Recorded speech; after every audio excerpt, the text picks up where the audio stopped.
Hi, good morning, everybody. I'm on the client services team at Project Equity, so I'm really working day in and day out with businesses, employees, selling owners of those businesses who have either decided to transition, they're maybe still in the process of deciding, or they've already transitioned. So one group that we work with is called the Founders Circle. That is a key resource in Project Equity's effort to scale employee ownership. And that group is made up of select business leaders who have already sold their businesses or a portion of their businesses to their employees. And the members are passionate advocates of employee ownership. Two outstanding members of that group are here with us today, Cameron Madill and Dr. Kristyn Klei Berrero. Cameron founded PixelSpoke, which is a social impact marketing agency and B Corp based in Portland, Oregon.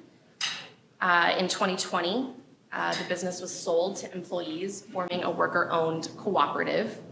And Cameron is also really active in the entrepreneurial sector of Portland.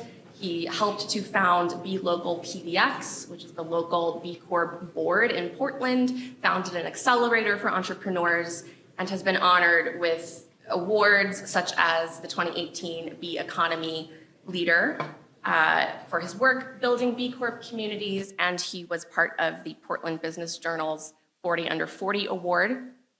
Kristyn is the co-founder of CT3, which is an equity-focused education consulting practice based in San Francisco.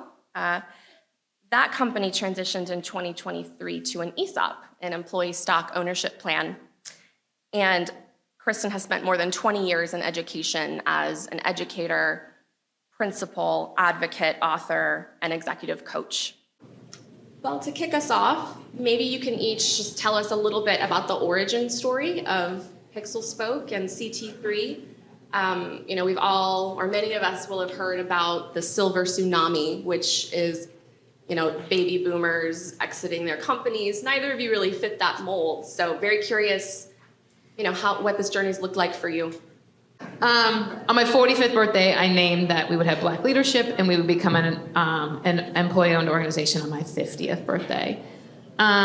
When the events in our country happened with George Floyd, because I'd already named that I would be stepping down, I was like, wait a minute, this is the time for Black leadership now. And it didn't feel performative to me in any way because it was gonna happen in 2 years anyway. So when I named that we'd be an employee-owned organization, when I named we would have Black leadership in our organization, I had ideas on how to do that. I didn't know quite how I was gonna do that, but I had succession planning and 5 years to do it. So through education, development, chief program officer naming her to be the next CEO, me being able to really take a step back, that's why we moved. So for us, it was about income inequality. Most of our folks have master's degrees and PhDs. However, doesn't mean those grown folk know how to save money. So ESOP was a big deal for me too, because even though we had done almost 10 years of education and then 3 years of education for ESOP, it was also about how do we ensure that that folks that are working very hard doing what I consider the most important work in education are rewarded at the end of their careers with lifestyles in which they get to relax and enjoy. So ESOPs are retirement funds, so that's one of the reasons why we moved in that direction. So I founded my company PixelSpoke back in 2003. There were many sort of twists and turns, but I think as we sort of evolved and grew throughout the years, I think for me I had a sense that this was not the last thing I wanted to do with my career. So basically, I guess the core of what we do started out being kind of websites and web technology. There's this whole cohort of very unoriginal entrepreneurs who were like, I don't have any money, I have a laptop, I think I can figure out how to do some of this. And that, we went from that and we evolved the business quite a bit over the years. I think we found a lot of our heart and soul when we joined the certified B Corp movement in 2014. And so for those of you who may not know, it's arguably the most rigorous kind of holistic assessment of a business's impact. So, employees, governance, environment, community, and your clients or customers. So that was kind of the first place where it felt like we had found a home. We also started specializing in credit unions, so that was actually, in a sense, my first real introduction to cooperatives. We don't talk about it enough, right? But they are cooperative, not-for-profit banks. So I learned a lot, and I think I went to a lot of events that just got me thinking about a lot of what I think Mayor Tubbs was just speaking about of how is money actually structured in this country? And yeah, why are we have all these myths about how income and wealth are the way they are? And then I think lastly, I had just met, that's the next question. So then, yeah, in 2020, we converted to employee ownership. And then I stepped down as CEO in December of last year. Thank you both. I think it was pointed out in the last discussion, just sometimes people can think crazy things when they hear the term employee ownership, and there's a lot of stereotypes attached to some of the models we talk about, particularly the co-op model. So I'm curious, when was the first time you both heard about employee ownership, and what did you think? What stood out to you, as to why you would want to pursue this particular model to drive equity within your companies? And Kristyn spoke a little bit to the ESOP side of things, but I'm curious, Cameron, for you, why a co-op? Yeah, so I heard about this idea actually at the annual B Corp retreat. I think it would have been 2017. And honestly, it was something that I heard about that and I was like, that's it. I want to do that. That feels right. That sounds right. I remember doing a personality test fairly early in my career. It was a version of Myers-Briggs. And they described me as having a min-max personality, which basically means I want to do the minimum amount of work to get the maximum amount of results. So I can be hardworking, right? Actually, I think probably on the whole, I've been a very hardworking person in my career, but I have this kind of lazy side that's just like, oh, this is so hard. Why are we doing it this way? And I think another sort of way to tell the story of my career was just of continual engagement and empowerment of our employees. So we started doing open book management, transparent finances, except for salaries in like 2009. And we just sort of continually became more transparent and sort of handed more control over to our employees. And what I found was that it was always like more work up front, but then I felt like it was so much easier for me after that. And so this felt like kind of the natural, zenith of that kind of mindset of there's all this stuff, right, in the entrepreneurial or sort of business literature about creating an ownership mindset. And it's like, well, why not actually just literally create ownership, right? Like that seemed like the simplest way to really create that kind of outcome. So it felt right to me.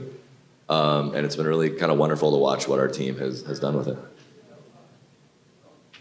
Kristyn, you talked a little bit about building equity, but I'm curious, and this is a question to both of you, but what was your vision for how employees, before you transitioned, before you instituted the ESOP, before you transitioned to a co-op, what was your vision for how employees would live into employee ownership over time?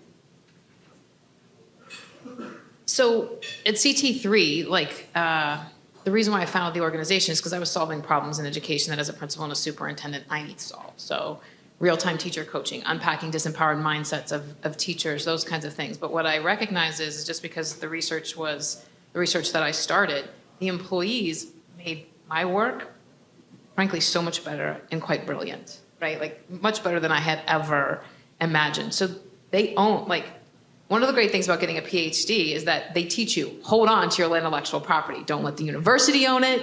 Don't let, the organization you work for own it. So, whereas if you go to business school, they don't teach you that.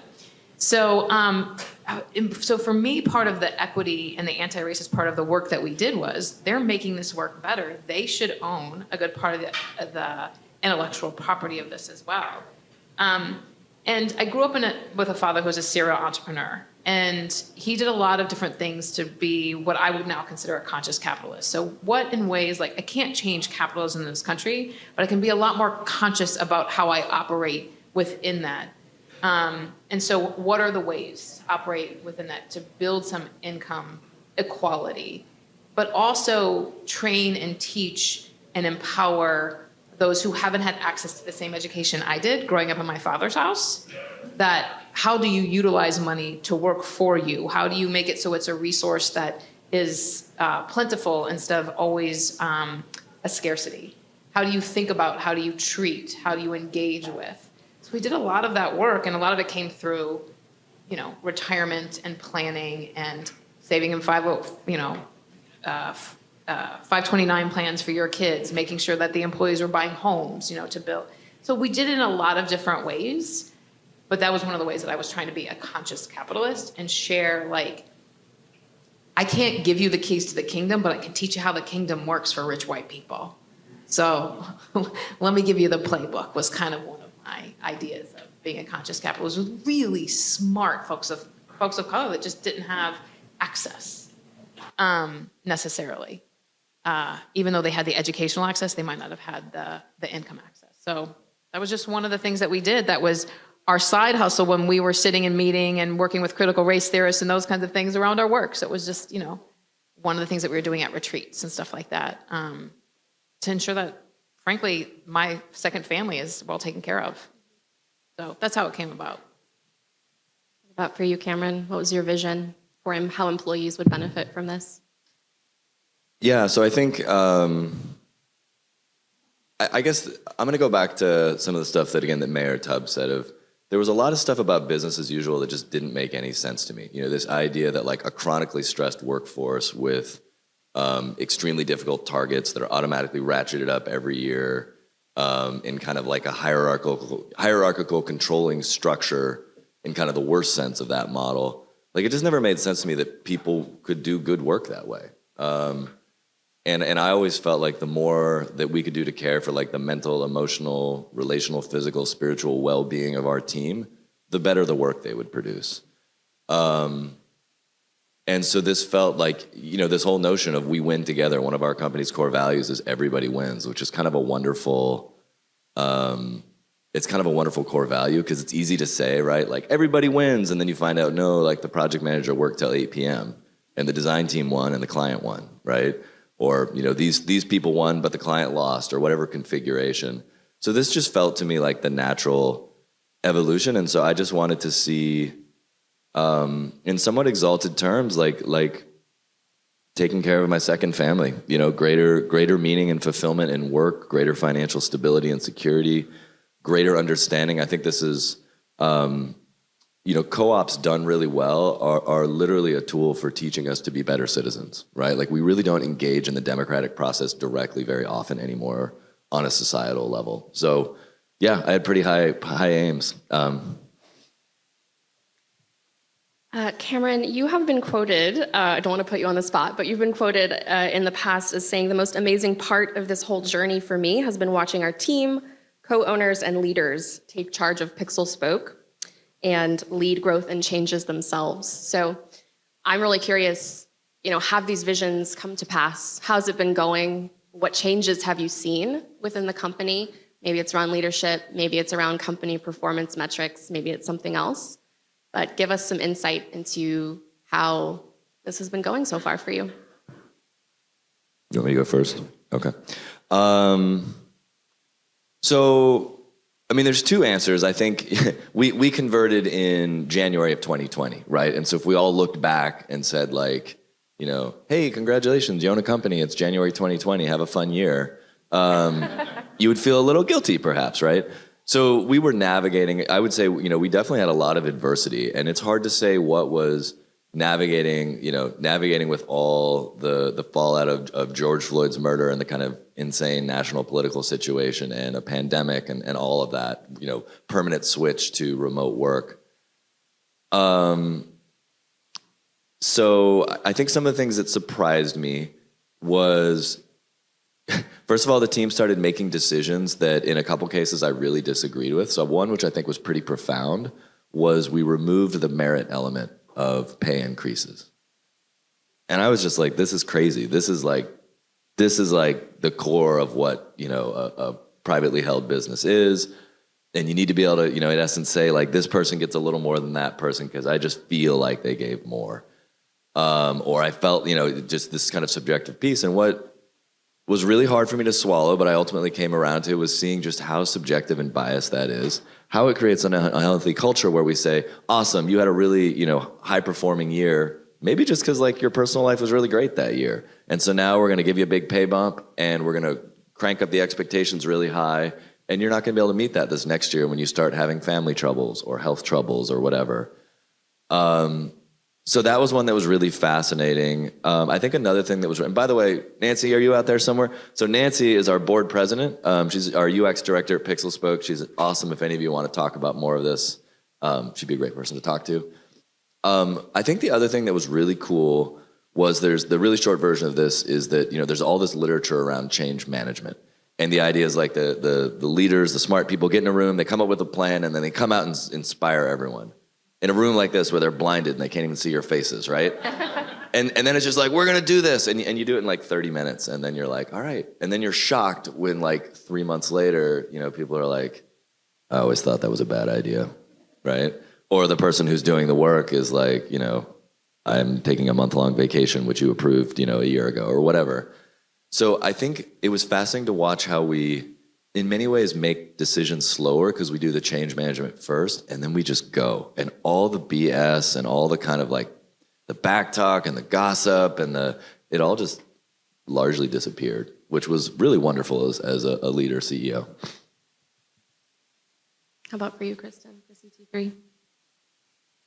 CT3 has a pretty amazing culture. And so the cultural aspects of moving into employee ownership, we've been preparing for it for almost 5 years. I think I reached out to Stacy at Project Equity a good 3 years beforehand, and I was really clear, like, I turned 50 on October 26th of 2023, and we will be an ESOP, because if I am nothing, I am my word, right? So, and so the cultural aspects of leadership remained really strong. And they did a much better job than I think that I ever did around educating one another around what employee ownership meant, because I kept coming from my paradigm, answering questions and those kinds of things. And then Stacy and the team at Project Equity were really helpful too with other things. And then we would program it, because we do a lot of professional learning and programming. So we do it in ways that would work for our team. Where they struggled, though, were making some financial decisions, like when I would look at their budget as the chair of their board saying, hey, you might want to save a little more for taxes. Oh, no, we'll be fine. Maybe you will be. And you weren't. So like those kinds of things. But it's also like you got to make the mistake. And it's really hard to sit back there and not say, I told you so. Like, right, Cameron? I think it's really, but at the same time, what I'm clear about is that they won't make that mistake again. They had this real pain point right before we became an ESOP that trained them that, oh, Kristyn isn't here to take the wheel. Kristyn's really going to make us do this. And when I announced my 45th, it was really hard for me, because 3 of my most radical Black women who I just adored and looked up to and thought, would constantly engage with me around my racist beliefs and how I was presenting and those kind of things. They came up to me and they're like, you can't step down. And I was like, what? They're like, you get us all the seats at the table. Like, you can't leave. Like, the important part of anti-racism is to have, white faces, particularly white female faces out there. It's like, I get it, but let's talk about all the other things. So from a cultural aspect, some folks did choose to leave because it was a different movement. It was becoming a different movement with employee ownership. So that was interesting to see happening. But overall, I think now they just take so much more responsibility for what's happening. They engage more in what the day-to-day looks like. And honestly, like, I still support CT3 2 days a week, but in nothing internally facing. All of my work is externally facing. Just keep supporting them with their contracts and strategic planning with big districts and those kinds of things. They run it. And I meet with the CEO usually once a week, and we have conversations, and if she needs some coaching, great. And I would say more than 50% of the time, she forgets what I said. And it's like, okay. But it's great because they're making it their organization. And so, which is exactly what it should be. Yeah, that's so interesting. We talk a lot on the client services team about our work being like therapy sometimes. Therapy for the employees, kind of building their capacity to step into these roles, and therapy for the selling owners or founders who are kind of stepping away. But just, it's so just wonderful to hear the employee perspective. I'm curious, if you stepped into their shoes, what do you think they might say has changed in terms of their experience? Oh, that's interesting. I actually have my first call with them where they get to ask me questions since the 3 years that I stepped down. So I don't actually know the answer to that yet, because a lot of Nataki, our current CEO's goals have been very fiscally related, because that was her biggest opportunity for growth and improvement, and where some mistakes happened. So that's where a lot of her work's been. And now it's getting back to, they're doing really well again. And so it's getting back to like the leadership, the culture, as well as the financial aspects of the organization. I don't know what they would say. I think their day-to-day work is really familiar, but they have business updates once a month that they got to dig in and ask good questions. And I think they dig in very different ways. Like, they want to know, as a sales, as a partnership team, i.e. the sales team, hitting the goals. What can we do to support them with that? How are we as folks out there in the field making sure that the customer service experience is, while incredibly rigorous, also thinking about what is next for them instead of somebody else taking care of that. But I think generally speaking, their day-to-day feels really, really similar. But I won't really know the answer to that question until the end of May. It's a great question. I mean, my sense is that because we had done open book management for a really long time, we had practiced a really, I think, engaged form of strategic planning where we're always kind of driven. I think I was driven to do as much kind of teaching, right? Like, assume that all these people are as smart or smarter than me, and they have a lot to contribute. So I actually don't think that changed a huge amount. I do think on some levels the sense of warmth and connection reached to like an almost crazy degree of just like, this is one thing that kind of blows me away. And Nancy, tell me if this has changed. Did anyone quit in the last week? Okay. We haven't had anyone leave since May 2021. And we always had great, good retention for a marketing agency. But marketing agencies, how geneticists use fruit flies to study genetic concepts because they die incredibly fast. Like, marketing agencies are like the fruit flies of like the business world. So to me that's almost weird, like, knock on wood. And a lot of here's a brief story. We've done our retreat in Mexico each of the last 2 years. We did it in Cabo, and there was a lot of drinking. And not once did I have the slightest tinge of anxiety. And so all I mean by that is they're just incredibly empowered adult, people who own their jobs. They own their work. There's just no kind of BS shenanigans. There's hard things that happen, but we work through them like adults. And I feel from the beginning, I felt like most business practices were just kind of ass backwards, right? And that this whole idea of open book management has this idea of we tell our employees to put a blindfold on and then roll a bowling ball down the gutter. And then we say, not bad. Try to go a little bit to the left this time or whatever. It's insane. Take the blindfold off, right? And let them have the knowledge they need to do their jobs well. So I think a lot of this stuff is really it's common sense. It's just uncommon practice. Like Mayor Tubbs was saying, this is kind of kitchen sink level logic stuff.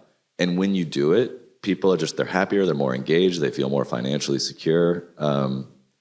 So I think it's really been, that's probably, it almost feels like an incredibly high functioning family. I think the business's family, analogy can be really risky, right? Because it's not the same thing, but it is sort of this family of incredibly smart, engaged, committed, emotionally intelligent people working together versus all the default hierarchies and insecurities that go along with a normal private company. What about on the business side of things? We're talking a lot about employee engagement. You mentioned retention. Are there any other business changes that you've seen come about? So not on the selling owner side, not on the employee side, but for the business itself. Give us some insight into maybe what's structurally changed or been benefited from this transition. Political climate, definitely. Our funding a lot comes from individual philanthropists and stuff like that want to do great work in schools. But most of it comes from the federal government, and how folks use their title dollars. And so, for us, it's been really difficult because there's all these anti-DEI and call it whichever you want. We can can beat you at every game, and we take on, like we do a lot of work in Oklahoma. Who would have thought, right? Like you can do the good work in places where people are willing to be courageous. But there's a lot of that we have to do now that's interesting, that we've always had to do. We just have to do it more. I think it's that, racism has always been a part of the history of this country. However, with the election of that last president, I had nothing to do with him being elected. Not the one now, that last one. I want to be clear. Okay, I just want to make sure. We pulled up the underbelly, and the need for our work at CT3 was like, whoa. Like we had a tsunami of folks wanting to engage with the work. And we had to learn, because we went just straight to anti-racism, because before we could kind of choose who we were going to work with, like, are you ready for our work? And when I was strategic planning, if you weren't, then we would get you in line with other organizations that do like critical consciousness work or what have you. And then we would be a couple years down the line for you. Then we had to start meeting like folks where they were and look at the work that we were doing as marathon work instead of sprint work. So policy, politics has definitely influenced the work in a different way. And I got to be honest,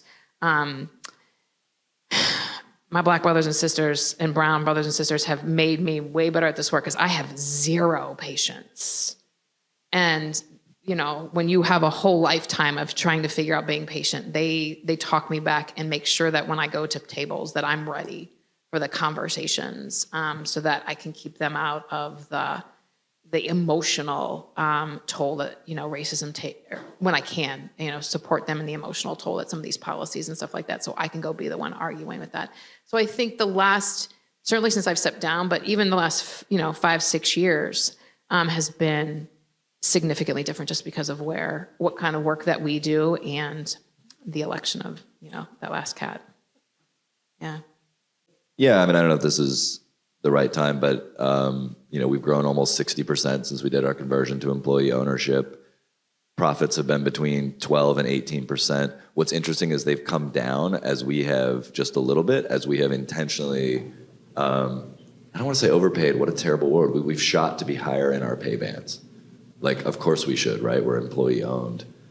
And I think we've actually gotten even a little more bold strategically. So one of the things we talk about a lot is our 10-year vision is to be a renowned employee ownership case study. And so that is only going to come through doing great work and being a model for kind of social impact, conscious capitalist practices, but also being an economic success story.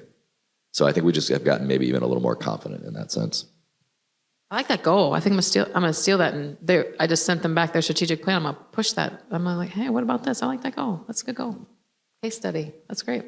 Thank you so much for being here. I have one last question for you before we close. If you could say anything or offer one piece of advice to businesses considering employee ownership, or to a practitioner considering supporting them, what would it be?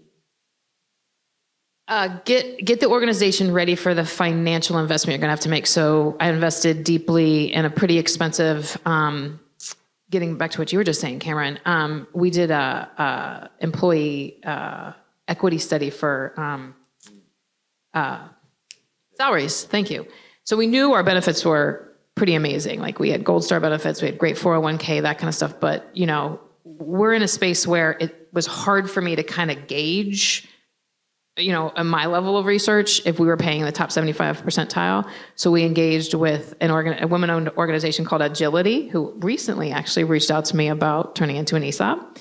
And so Agility went and took us through, so they have this study now so that they can make sure, because as part of our anti-racist practices, everybody's salaries are very clear as to what they are. And when you come to work for us, we don't negotiate with you. This is what we're paying for this. And we know we're in the 75th percentile or above, and we'll share the studies with you, that kind of stuff. So we try to live our work. So getting that set up was really important, so they didn't have to look back and think, oh, what were we doing there? ESOP is an expensive endeavor. Like the amount of attorneys' fees and consultants and what have you, they're all amazing people, but it's pretty expensive to set up an ESOP. So be clear, you have about $250,000 to do these kinds of things. So make sure that you have the finances in place. ESOPs are typically for organizations that are, I think I'm right, having 30 employees or more. you're gonna, so EBITDA is important in this conversation, and which we had a strong one, and we had a lot, like all kinds of folks are trying to buy CT3, to bastardize the work. So that wasn't my exit plan. My exit plan was like, keep the work so it stays true to its form and goes back into the hands of the people who, again, are developing the IP and the great work. So making sure that financially you set the team up for success would be my big thing. They've got some decent reserves in there, that you've done some education around what does employee ownership look like? What does, in our case, ESOP or co-op look like? So give yourself a runway of, more than a year. And I would say I was really happy with my runway of 3 years, and it still felt like it wasn't enough time. But you can do it faster depending on the types of work you're doing and what have you. So I would just make sure that you don't set them up for failure because you start draining bank accounts would be my biggest thing. And, plan for those and then set them up for success with the right studies to have in place, that once you do release them, that they have the data and the resources to lean back on. That would be my biggest part of, piece of advice. All right, I'm gonna do that thing where I say more than one thing, but I'm gonna go fast, Sarah. I know you're stressing out. All right. So first of all, I'm proud of these. These are my Enjoy the Journey socks. This is another one of PixelSpoke's core values. We got them for everyone, all our clients. It's really fun. Like, I think sometimes people forget about this. It's really amazing. This is like, as an entrepreneur, this is your baby. And like, don't divorce it. I'm like, I had a friend I talked to like a couple months ago, 15 years in his company. And then he walks in one day and says, hey, this is the new owner. And effective 3 p.m. today, my email's shut down and you'll never see me again. And I'm like, WTF, right? Like, you have poured your heart and soul into this. So employee ownership is far and away the best way to meet all the stakeholders that matter to you. You can do great financially. You can also take care of your employees. You can also do well by the community. So I think just, and I guess one of the things that was really powerful to us is you can separate the leadership transition from the ownership transition, which makes it a lot more likely to be successful. So I got to spend 4 years working in my company where, like, I joked about this, but like the board could have fired me at any point, come January 1, 2020. So I just think that is something, like, thank you all for being here and why the work you're doing is so important, right? Like, our communities need this, our companies need this. And it's just, it is that, as I mentioned, it's the everybody wins option for all stakeholders. So there's a lot of ways to meet one or two stakeholders, but this is the only one. Thank you both so much for being here. Please find them later and ask them questions. And I'm going to pass it back to Sarah.